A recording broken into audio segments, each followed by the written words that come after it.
ஓம் சாந்தி. அவ்யக்த முரளி 12/12/1978. அவ்யக்த பாப்தாதா, மதுபன்.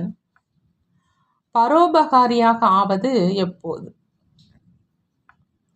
இன்று ஆன்மீக மலர் தோட்டத்தை, அதாவது எப்பொழுதும் மலர்ந்திருக்கும் ஆன்மீக ரோஜா போன்ற குழந்தைகளின் கூட்டத்தை பார்த்து பாப்தாதா ஒவ்வொரு குழந்தையினுடைய விசேஷத்தை பார்த்துட்டு இருக்கிறார். 3 விதமான விசேஷங்கள் இருக்குதுன்னு சொல்றாங்க பாபா. ஒன்று, எப்பொழுதும் தன்னுடைய ஆன்மீக நிலையில நிலைச்சிருக்கிறவங்க, அதாவது எப்பொழுதும் மலர்ந்திருக்கிறவங்க. இரண்டாவது, ஆன்மீக நிலைக்கு ஏற்றபடி எப்பொழுதும் மலர்ந்திருக்கிறவங்க இல்லை, ஆனால் நிச்சயத்தில் உறுதியாக சொரூபம் இருக்கிற காரணத்தினால ரூபத்தினுடைய அழகு நன்றாக இருக்குதுன்னு சொல்கிறாங்க. மூன்றாவதா, தந்தை மேல் இருக்கும் அன்பு மற்றும் சம்பந்தத்தினுடைய ஆதாரத்தினால பாதி மலர்ந்திருந்தும் அன்பு மற்றும் சம்பந்தத்தினுடைய நறுமணம் நிரம்பி இருக்குது. அந்த மாதிரி 3 விதமான ஆன்மீக ரோஜாக்களின் மலர் தோட்டத்தை பார்த்து பாப்தாதா எப்பொழுதுமே நறுமணத்தை நுகர்ந்து கொண்டே இருக்கிறாங்க. இப்போ இதில் நான் யார் அப்படின்னு தன்னைத்தானே பாருங்கிறாங்க பாபா. நம்பர் 1 ஆகிறதுல என்னென்ன குறை இன்னும் இருக்குதோ அதை நிறைவேற்றி சம்பூர்ணம் ஆகுங்க. ஏன்னா சம்பூர்ண தந்தையின் குழந்தைகளும் தந்தைக்கு சமமாக சம்பூர்ணமாக இருக்கணும். ஒவ்வொரு குழந்தையினுடைய லட்சியமும் சம்பூர்ணம் ஆவதற்கு தான். ஆகையினால லட்சியத்துக்கு ஏற்ற மாதிரி அனைத்து லட்சணங்களையும் தன்னுள் நிரப்பி சம்பன்னம் ஆகுங்கன்னு சொல்கிறாங்க பாபா. இதுக்காக விசேஷ தாரணையாக ஏற்கனவே சொல்லி இருக்கிறோம். எப்பொழுதும் பிரம்மாச்சாரி, அதாவது பிரம்மச்சாரி, மேலும் எப்பொழுதும் பரோபகாரியாக இருப்பதுன்னு சொல்கிறாங்க பாபா. பரோபகாரி என்பதனுடைய விளக்கம் புரிஞ்சுக்கிறதுக்கு ஈஸி தான், மேலும் மிகவும் நுணுக்கமானதும் அப்படின்னு சொல்கிறாங்க பாபா. பரோபகாரி அப்படின்னா ஒவ்வொரு நேரமும் தந்தைக்கு சமமாக ஒவ்வொரு ஆத்மாவினுடைய குணத்தை பார்ப்பாங்க. ஒவ்வொரு நேரமும் தந்தைக்கு சமமாக ஒவ்வொரு ஆத்மாவினுடைய குணத்தை பார்ப்பாங்க. பரோபகாரி யாருடைய பலகீனம் மற்றும் அவகுணத்தை பார்த்தும் தன்னுடைய சுப பாவனை உதவி செய்யும் நல் விருப்பங்கள் மூலமாக அந்த ஆத்மாவையும் குணம் நிறைந்தவராக ஆகுவதற்கான சக்தியை தானம் செய்வாங்க. பரோபகாரி அப்படின்னா எப்பொழுதும் தந்தைக்கு சமமாக தன்னிடம் இருக்கிற பொக்கிஷங்களை பிற அனைத்து ஆத்மாக்களுக்கும் கொடுக்கக்கூடிய வள்ளல் ரூபத்தில் இருப்பாங்கன்னு பாபா சொல்கிறாங்க. பரோபகாரி எப்பொழுதும் தன்னை அனைத்து பொக்கிஷங்களாலும் நிரம்பிய பேகம்பூரினுடைய மகாராஜாவாக அனுபவம் செய்வாங்க. பேகம்பூர் அப்படின்னா எங்கு எந்த துக்கமும் இல்லையோ அந்த ஊர். எண்ணத்தில் கூட துக்கத்தினுடைய சமஸ்காரம் அனுபவம் இருக்க வேண்டாம்.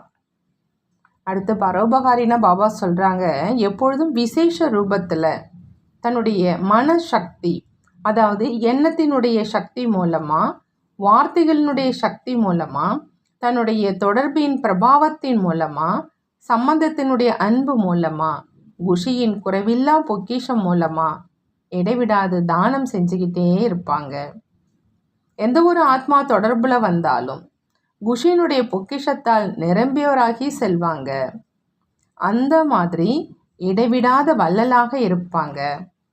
விசேஷ நேரம் அல்லது நெருக்கத்தில் இருக்கிறவங்க, அதாவது குறிப்பிட்ட ஆத்மாக்களுக்காக வள்ளலாக இல்லாமல் அனைவருக்காகவும் எப்பொழுதும் பெரும் வள்ளலாக இருப்பாங்க. பரோபகாரி அவரை அனைத்தும் நிறைந்தவராக இருக்கும் காரணத்தினால எந்த ஒரு ஆத்மா கிட்ட இருந்தும் ஏதாவது பெற்று பிறகு கொடுப்பதற்கான ஆசை வைப்பவராக இருக்க மாட்டாங்க. இவர் செய்தார் அப்படின்னா நான் செய்வேன், இவர் மாறினார் அப்படின்னா நான் மாறுவேன், கொஞ்சம் அவர் மாறினா நானும் கொஞ்சம் மாறுவேன் அப்படின்னு அவருக்கு எண்ணத்தில் கூட வரக்கூடாது. ஆத்மானுடைய ஒரு விஷயத்தின் மாற்றம் என்னுள் 10 விஷயங்களின் மாற்றம் இருக்கும் அப்படிங்கிற பாவனை வைக்கிறவங்க பரோபகாரி அப்படின்னு சொல்ல முடியாதுன்னு சொல்கிறாங்க பாபா. அவங்க மகாதானி ஆவதற்கு பதிலாக வியாபாரம் செய்யக்கூடிய வியாபாரி ஆகிடுவாங்க. இவ்வளவு கொடுத்தார் அப்படின்னா நான் இவ்வளவு கொடுப்பேன். எப்பொழுதும் நானே தான் வளைந்து கொடுத்து கொண்டிருக்க வேண்டுமா? நான் மட்டும் கொடுத்து கொண்டே இருக்கணுமா? எதுவரை மற்றும் எவ்வளவு வரை செய்வது அப்படிங்கிற இந்த மாதிரியான எண்ணம் கொடுப்போரிடம் இருக்க முடியாது.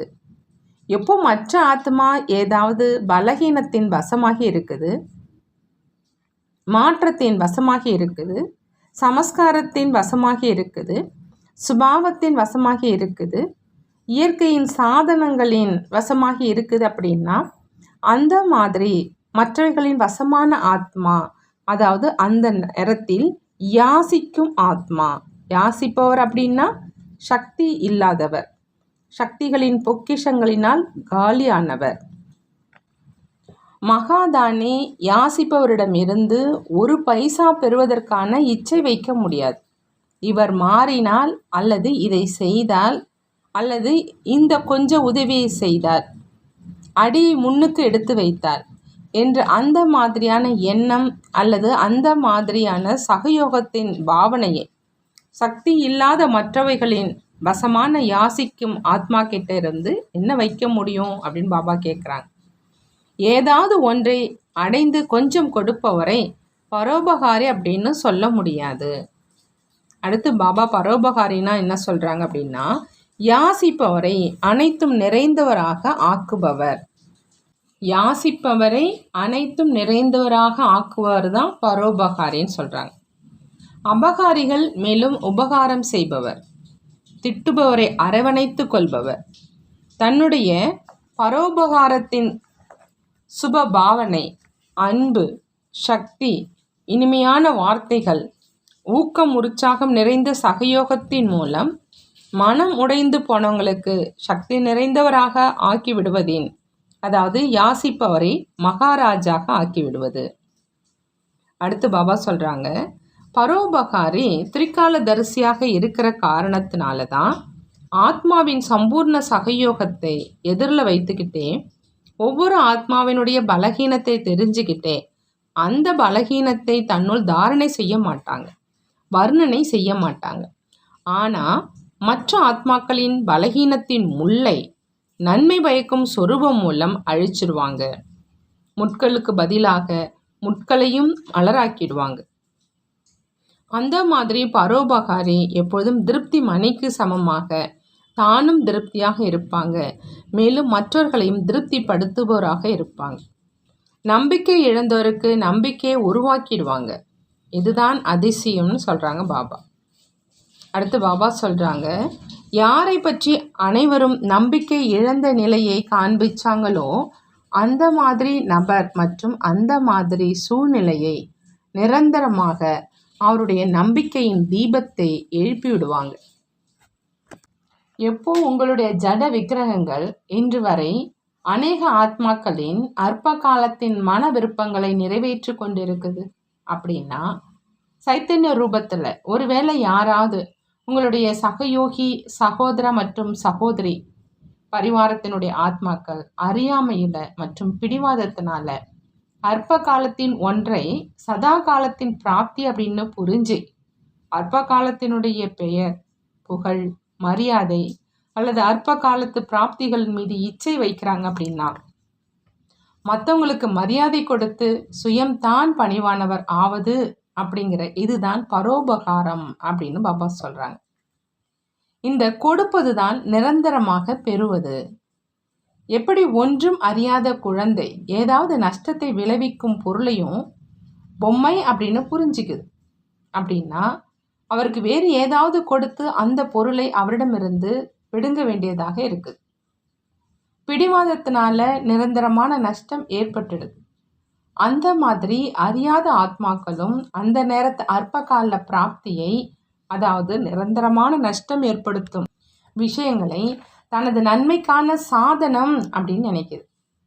அந்த மாதிரி ஆத்மாக்களை இந்த விஷயங்களிலிருந்து வலுக்கட்டாயமாக அகற்றுவதனால பிரச்சனையில வந்து அவருடைய முயற்சி செய்யும் வாழ்க்கை முடிவடைஞ்சிடுது. ஆகையினால எதையேனும் கொடுத்து நிரந்தரமாக விடுவிக்கணும். அந்த மாதிரியான யுக்தி நிறைந்த நடத்தை மூலமா இயல்பாகவே அற்ப காலத்தின் யாசிக்கும் ஆத்மா ஒன்றும் அறியாத நிலையில இருந்து அனைத்தும் அறிந்தவர் ஆகிடுவாங்க. இது அற்ப காலத்தின் சாதனம் என்று அவரே உணர்வாங்க. அந்த மாதிரி ஒன்றும் அறியாத ஆத்மாக்கள் மேலும் பரோபகாரி, அந்த மாதிரி பரோபகாரி இயல்பாகவே உபகாரியாக ஆயிடுறாங்க. கொடுப்பதுதான் தனக்காக பெறுவது என்று ஆகிடுது. மகாதானிதான் அனைத்து அதிகாரமும் நிறைந்தவராக இயல்பாகவே ஆகிடுறாங்க. அப்படி பரோபகாரியினுடைய விளக்கம் என்ன அப்படின்னு புரிஞ்சுக்கிட்டீங்களான்னு பாபா கேட்குறாங்க. அந்த மாதிரி பரோபகாரி தான் அனைத்து ஆத்மாக்களின் மூலமாக இதயபூர்வமான ஆசீர்வாதம் பெறுவதற்கு உரியவராக ஆகிடுறாங்கன்னு சொல்றாங்க பாபா. அந்த மாதிரி பரோபகாரி ஆத்மாக்கள் மேல எப்பொழுதும் அனைத்து ஆத்மாக்கள் மூலமா பாராட்டு மலர்களினுடைய மழை பொழியுது அப்படிங்கிறாங்க பாபா. புரிந்ததா அப்படின்னு கேட்குறாங்க. நல்லது. அந்த மாதிரி தந்தைக்கு சமமாக எப்பொழுதும் உபகாரி, தன் மேலும் மற்றும் மற்றவர்கள் மீதும் சுப பாவனை மற்றும் உயர்ந்த விருப்பங்கள் வைக்கக்கூடிய குறைவில்லா பொக்கிஷங்களின் அதிபதி, இடைவிடாத வள்ளல், மனமுடைந்து போனவர்களை சக்திசாலியாக ஆக்கக்கூடிய, யாசிப்பவரை நிரந்தரமாக மகாராஜா ஆக்கக்கூடிய அந்த மாதிரியான உயர்ந்த ஆத்மாக்களுக்கு பாப்தாதாவின் அன்பு நினைவுகள் மற்றும் நமஸ்காரம். நாமும் நம்மளுடைய பாப்தாதாவுக்கு அன்பு நினைவுகள் மற்றும் நமஸ்காரம் செய்வோம். தாதிகளோடு அவ்யக்த பாப்தாதாவினுடைய சந்திப்பு. இறுதியாக இருப்பதை தொடக்கமாக ஆக்கக்கூடிய அந்த மாதிரி ஆல்ரவுண்ட் பங்கை செய்யும் பரோபகாரி குரூப் பாப்தாதாவுக்கு தேவையாக இருக்குதுன்னு சொல்கிறாங்க. எப்படி ஒவ்வொரு விசேஷ காரியத்துக்கும் குழுக்களை உருவாக்குறீங்க இல்லையா, அப்படி இந்த நேரம் அந்த மாதிரி கொடுக்கக்கூடிய வள்ளலாக இருக்கும் பரோபகாரி குரூப் தேவையாக இருக்குது. எப்படி ராஜா வள்ளலாக இருக்கிறார், இன்றைய நாட்களிலோ ராஜாக்களே இல்லை, அனைத்தும் நிரம்பிய ராஜாக்கள் எப்பொழுதும் பிரஜைகளுக்கு கொடுப்பவர்களாக இருப்பாங்க. ஒருவேளை பிரஜையிடமிருந்து பெறுபவராக இருக்கிறாங்க அப்படின்னா பிரஜையே ராஜா ஆகிவிட்டார். ஆகையினால நிரம்பிய ராஜாக்கள் ஒரு பொழுதும் பெறுவது இல்லை, கொடுப்பவர்களாக இருப்பாங்க. நிரம்பிய ராஜாக்களினுடைய கை ஒரு பொழுதும் பெறுபவரின் கையாக இருப்பதில்லை. கொடுப்பதாக இருக்கும் சொர்க்கத்தின் உலக மகாராஜா பிரஜையிடமிருந்து பெறுவாரா? பிரஜையும் நிரம்பியவராக இருக்கிறார் அப்படின்னா உலக மகாராஜா என்னவாக இருப்பார்? ஆகையினால எப்படி எதிர்காலத்தில் வள்ளல் ஆவதற்கான பங்கை செய்யணும் அப்படின்னா இப்பொழுதிலிருந்தே அந்த வள்ளல் தன்மையினுடைய சமஸ்காரத்தை நிரப்பணும். யாரிடமிருந்தாவது ஏதாவது வசதிகளை பெற்று பிறகு அந்த வசதிகளை மற்றவர்களுக்கு கொடுக்கணும் அப்படிங்கிற எண்ணமும் இருக்க வேண்டாம். இதைத்தான் பிச்சைக்காரனிலிருந்து இளவரசன் ஆவது என்பது. அவரிடம் பெறுவதற்கான இச்சை இல்லாமல் இந்த அற்பகால இச்சையிலிருந்து பிச்சைக்காரன், அற்பகால சாதனங்களை ஏற்றுக்கொள்வதிலும் பிச்சைக்காரன்.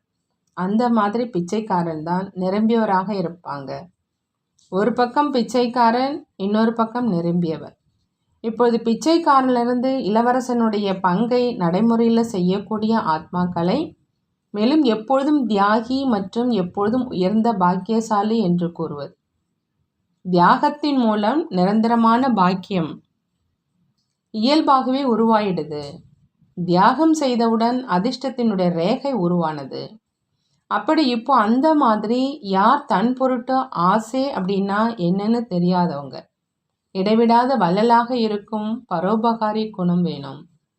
எப்படி தந்தையை பார்த்தீங்க, தன்னுடைய நேரத்தையும் சேவைக்காக கொடுத்தாங்க. அவரே பணிவானவராக ஆகி குழந்தைகளுக்கு மரியாதை கொடுத்தார். முதல்ல குழந்தைகள் பெயர் குழந்தைகளுக்கு கிடைக்கணும், ஆனால் வேலை அவருடையது. செய்த வேலைக்காக புகழ் கிடைப்பதில் இருந்தும் தியாகம். பெயரிலேயும் பரோபகாரி ஆகணும்.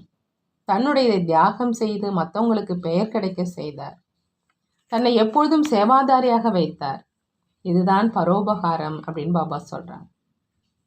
குழந்தைகளை எஜமானராக வைத்தார். மேலும் தன்னை சேவாதாரியாக வைத்தார். அப்படி எஜமான தன்மையின் மரியாதையும் கொடுத்தார், புகழையும் கொடுத்தார், பெயரையும் கொடுத்தார். ஒருபொழுதும் தன்னுடைய பெயரை குறிப்பிடலை. என்னுடைய குழந்தைகள் என்றுதான் சொன்னார். அந்த மாதிரி எப்படி தந்தை பெயர், புகழ், மரியாதை அனைத்தையும் தியாகம் செய்தார், பரோபகாரம் செய்தார். குழந்தைகளுடைய சுகத்துல தன்னுடைய சுகம் இருக்குது அப்படின்னு இருந்தார். குழந்தைகளுடைய நினைவு மறந்த நிலை காரணமா ஏற்படக்கூடிய துக்கத்தின் அனுபவத்தை தன்னுடைய துக்கமாக நினைச்சார். குழந்தைகளுடைய தவறையும் தன்னுடைய தவறு அப்படின்னு புரிஞ்சு குழந்தைகளை சரியாக நடப்பவர்களாக ஆக்கினார். இதைத்தான் பரோபகாரி அப்படின்னு சொல்றது.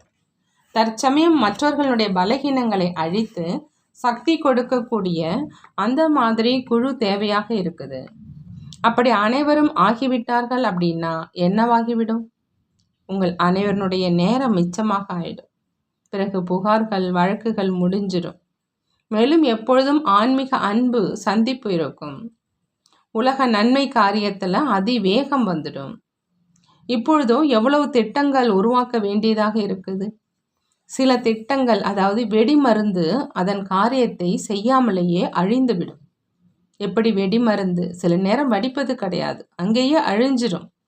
ஆனால் உலக நன்மை காரியத்தில் அதிவேகத்தில் இந்த நேரம் இந்த விஷயம் இருக்கணும் அப்படிங்கிற எண்ணத்தை வச்சிங்க. மேலும் நாலாபுறங்களிலும் நிமித்த மாத்திரம் செஞ்சீங்க மற்றும் சப்தம் பரவியது. எப்படி சாக்கார பாபாவை பார்த்தீங்க? ஞானத்தின் அத்தாரிட்டியின் கூடவே ஞானம் மூலமா அனுபவம் நிறைந்தவனுடைய அத்தாரிட்டியும் இருந்தது. இந்த அத்தாரிட்டியினுடைய காரணமா ஒவ்வொரு விஷயத்துல ஞானத்தின் கூடவே அனுபவம் இருந்தது. அப்படி இரட்டை அத்தாரிட்டி இருந்தது.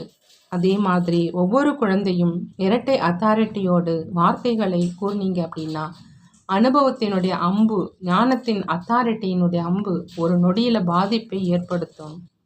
சொரூபம் மற்றும் வார்த்தை இரண்டுமே அத்தாரிட்டியானதாக இருக்குது அப்படின்னா தான் வெற்றி சுலபமாக ஏற்படும். இல்லை அப்படின்னா ஞானமோ மிகவும் நல்லது, மிக உயர்ந்தது, ஆனால் தாரணை செய்வது கடினமாகும் அப்படிங்கிற இதை தான் சொல்றாங்க. ஆகையினால தாரணை நிறைந்தவரா, தாரணை சொரூபமானவரா நடைமுறையில் தென்படணும்னு சொல்றாங்க பாபா. வெளிப்படையான நிரூபணத்தை கிரகிப்பது சுலபம். அப்படி இரட்டை அத்தாரிட்டி நிறைந்த குழு தேவையாக இருக்குது. அவங்கள தான் மகிழ்ச்சி நிறைந்த ஃபகீர் அப்படின்னு சொல்வது. எந்த ஒரு ஆசையும் இருக்க வேண்டாம் அப்படிங்கிறாங்க பாபா. நல்லது. பாட்டிகளோடு அவ்யக்த பாப்தாதா சந்திப்பு. தந்தையின் அன்பிற்கு பாத்திரம் ஆவதற்கான வழி விலகி இருப்பவராக ஆகுங்கள். எப்படி தாமரை மலர் எப்பொழுதும் விலகி இருந்து அனைவருக்கும் பிடித்தமானதாக இருக்குது, அதே மாதிரி எப்பொழுதும் தாமரைக்கு சமமாக விலகி இருக்கீங்களா அப்படின்னு கேட்குறாங்க பாபா.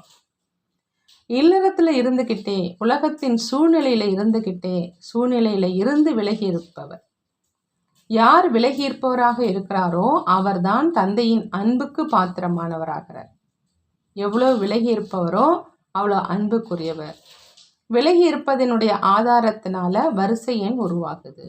மிகவும் விலகியவர் அப்படின்னா மிகவும் பிரியமானவர்.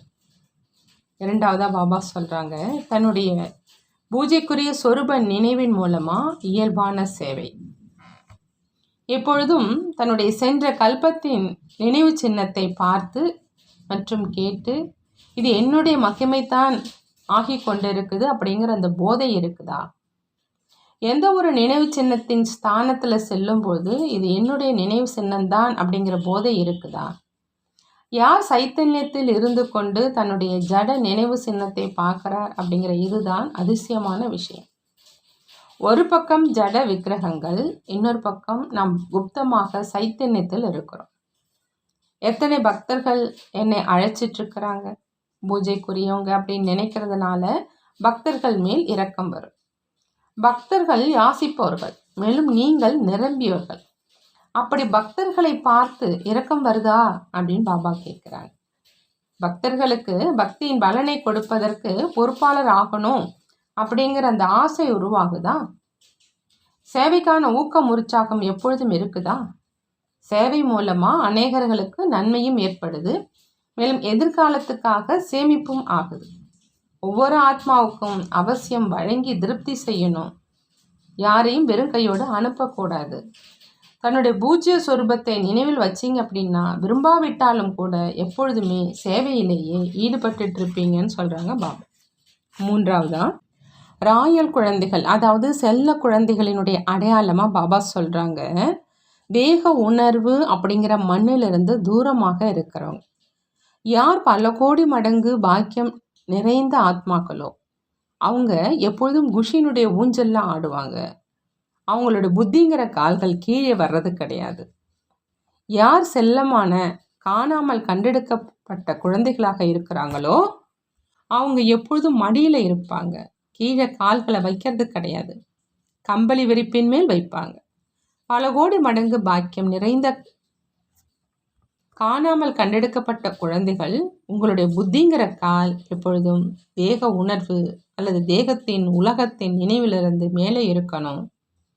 எப்போ பாப்தாதா மண்ணிலிருந்து மேலே கொண்டு வந்து ஆசனதாரியாக ஆக்கிட்டார் அப்படின்னா ஆசனத்தை விட்டுட்டு மண்ணில் ஏன் கால் வைக்கிறீங்க? தேக உணர்வுல வர்றது அப்படின்னா மண்ணில் விளையாடுவது. சங்கமயுகம் ஏறும் கலைக்கான யுகம். இப்போ கீழே இறங்குவதற்கான நேரம் முடிவடைஞ்சிருச்சு. இப்போ மேலே ஏறுவதற்காக கொஞ்ச நேரம் இருக்குது. ஆகையினால கீழே ஏன் வரீங்க? எப்பொழுதுமே மேலேயே இருங்க அப்படிங்கிறாங்க பாபா. நல்லது. ஓம் சாந்தி. வரதானம்: தந்தையை உடன் வைத்து கொண்டு தூய்மை அப்படிங்கிற இயற்கையான குணத்தை சுலபமாக கடைபிடிக்கக்கூடிய மாஸ்டர் சர்வ சக்திவான் ஆகுக. பாபா மாஸ்டர் சர்வ சக்திவானாக ஆகுகங்கிற வரதானம் கொடுக்குறாங்க.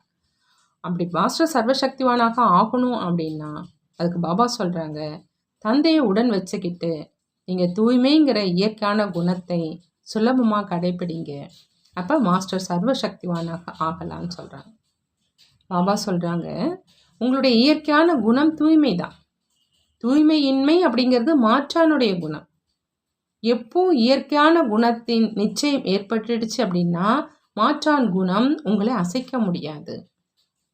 தந்தை என்னவாக இருக்கிறார், எப்படி இருக்கிறார் அப்படின்னு ஒருவேளை அவரை மிக சரியாக தெரிஞ்சு உடன் வச்சுக்கிறீங்க அப்படின்னா தூய்மை என்ற இயற்கையான குணத்தை தாரணை செய்வது மிக சுலபம். ஏன்னா உடன் இருப்பவர் சர்வசக்திவான். சர்வசக்திவானுடைய குழந்தைகள் மாஸ்டர் சர்வசக்திவான் எதிரில் தூய்மையின்மை வர முடியாது. ஒருவேளை எண்ணத்தில் கூட மாயா வருது அப்படின்னா அவசியம் ஏதோ ஒரு கதவு திறந்திருக்குது, மேலும் நிச்சயத்தில் குறை இருக்குதுன்னு சொல்கிறாங்க பாபா. ஸ்லோகன்: திரிகால தரிசி எந்த ஒரு விஷயத்தையும் ஒரு கால கண்ணோட்டத்தில் பார்ப்பதில்லை. ஒவ்வொரு விஷயத்திலும் நன்மை இருக்குது அப்படின்னு புரிஞ்சுக்குவாங்க. திரிகால தரிசி ஒவ்வொரு விஷயத்தையும் ஒரு கால கண்ணோட்டத்தில் பார்ப்பது கிடையாது. ஒவ்வொரு விஷயத்திலும் நன்மை இருக்குது அப்படின்னு புரிஞ்சுக்கிறாங்க. நல்லது. ஓம் சாந்தி. நன்றி பாபா. நன்றி.